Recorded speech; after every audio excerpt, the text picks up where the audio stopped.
Honestly, when the Patriots took Drake Maye 3rd overall in the 2024 NFL Draft, it immediately screamed bust to me. Maye was considered the rawest quarterback in the draft. His footwork could have been better at times, he would miss routine throws, and had a habit of holding onto the ball too long. To make things worse, he was drafted by a team that was severely lacking offensive playmakers. After doing some more research though, I am a changed man. I could not be more excited to see how this pairing works out, and by the end of this video, I promise you will too. The biggest reason I changed my opinion on Drake Maye for this season stems from one man, Alex Van Pelt. For context on who Alex Van Pelt is, he was the man that was at the center of this controversy. He was also the Browns' offensive coordinator last year and helped them get to the playoffs despite starting 4 different quarterbacks. Van Pelt runs a West Coast offense that relies heavily on play-action passes, set up primarily with outside zone run concepts, but he will mix in some gap concepts as well to keep defenses honest. He utilizes a lot of empty sets and 11 personnel and spread formations to stretch out defenses horizontally. If you want to know more information specifically on West Coast offenses and how they operate, we cover that in depth in this video right here. So what does all that jargon specifically mean for Drake Maye? Well, in this video we're going to break down how AVP and his offensive philosophy are a nearly perfect match for Drake Maye and his style of play.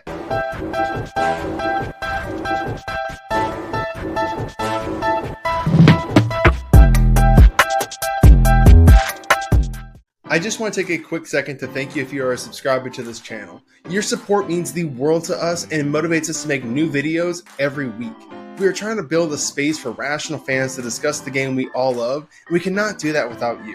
So again, from the bottom of our hearts, thank you so much. And if you aren't a subscriber yet, I highly recommend calling an audible into a play action pass and hitting a deep post right into that subscribe button. We are trying to build something special here and would love to have you on board. Speaking of play action passes, AVP's whole offense is built around the play action. 32.1% of the Browns' passing attempts last year were play action passes, the highest percentage by any team in the NFL. This is crucial for Drake Maye because to set up play action, team has to establish the run, something the Browns did really well last season. They called 489 design runs, which was good for the second most attempts by any team in 2023. I bring this all up because this means the Patriots won't have to put a heavy burden on Drake Maye early on in his career. He can hand the ball off to Ramondre Stevenson 30 times a game and let him do all the dirty work while Dre is getting established. And with the Patriots' still shaky O-line, this should also save Maye from having to take more hits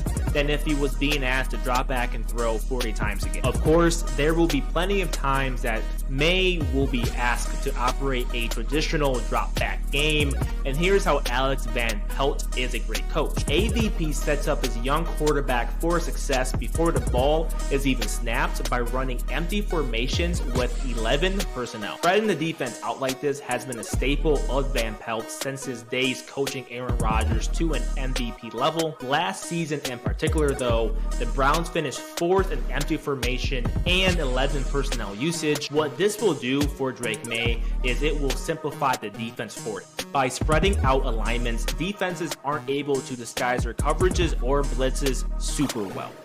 They are forced to show their hand more because they risk being late for an assignment or leaving a man unaccounted for by bluffing. For example, if a backer has man coverage on a running back and that back lines up on the hash to the field side, then that backer can't flash like he's coming through the A gap or line up in the box at all because he risks blowing his assignment by not covering up the back pre-snap. Again, this will help Maye easily identify man and zone coverages before the ball is even snapped. This is obviously important, but especially for AVP's offense because he does run the West Coast offense, which relies heavily on short, accurate passes that get out in rhythm. Anything that messes up that timing, like taking an extra second too long to decipher a defense, could make for a lot of ugly throws and picks. Here's where we get to our favorite part though. As we mentioned before, AVP loves utilizing play action, but it's not just that he loves running those plays and hitting tight ends in the flats.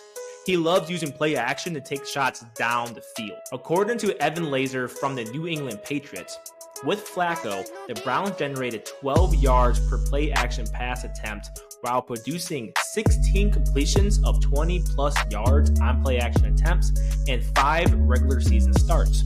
Flacco also targeted vertical routes at the 4th highest rate in the NFL last season, which is 13.8%. So the ideal quarterback for Van Pelt's system should have a big arm, an aggressive mindset, and be mobile enough to run the boot action off the play fakes. And what are Drake Maye's strengths again?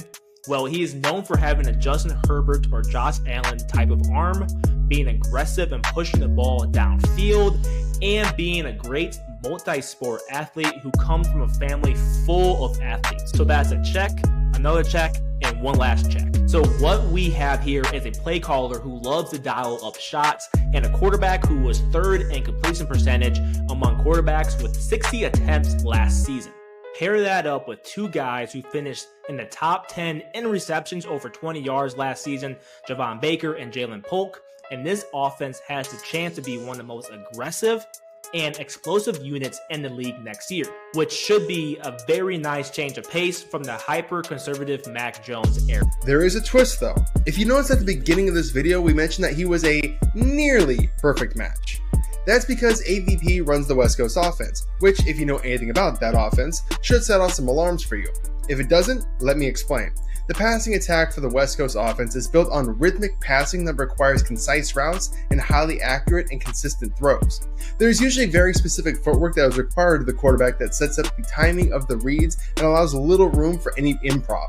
For all of Drake Maye's great physical talents, consistency may be his biggest flaw. He has a tendency to loosen up the lower half of his throwing mechanics, which can cause some errant throws. According to NFL analyst Taylor Kiles, among this year's first-round quarterbacks, only Michael Penix Jr. exceeds Maye's 19.6% uncatchable throw rate, and Maye was the only player in that group to complete fewer than 65% of quick passes at a rate of 59.6%.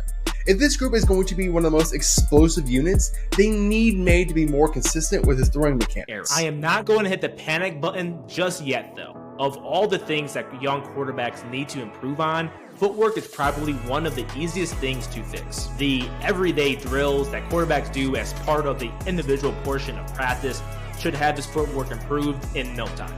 Also, AVP has a proven track record of being a great coach for quarterbacks. We have already mentioned his success with Aaron Rodgers, but he also got one of the best seasons out of Baker Mayfield back in 2020. Playing in a more structured offense like AVP's, rather than one that allows for more improv like UNC's air raid offense, could help Drake Maye be more consistent with his quarterback mechanics. And lastly, according to Drake Maye, he is a perfectionist. He showed this during his pro day when he missed a throw and immediately redid the rep just to get it right. That mentality alone should help him refine his mechanics into a more consistent motion. But tell us what you think. What are your expectations for Drake Maye's rookie season? Also, if you like this video, I recommend you watch our video on how the Sunday Ticket lawsuit could reshape the NFL as we know it. As always, thank you so much for watching. We are the RFL Show, and we will see you in the next video.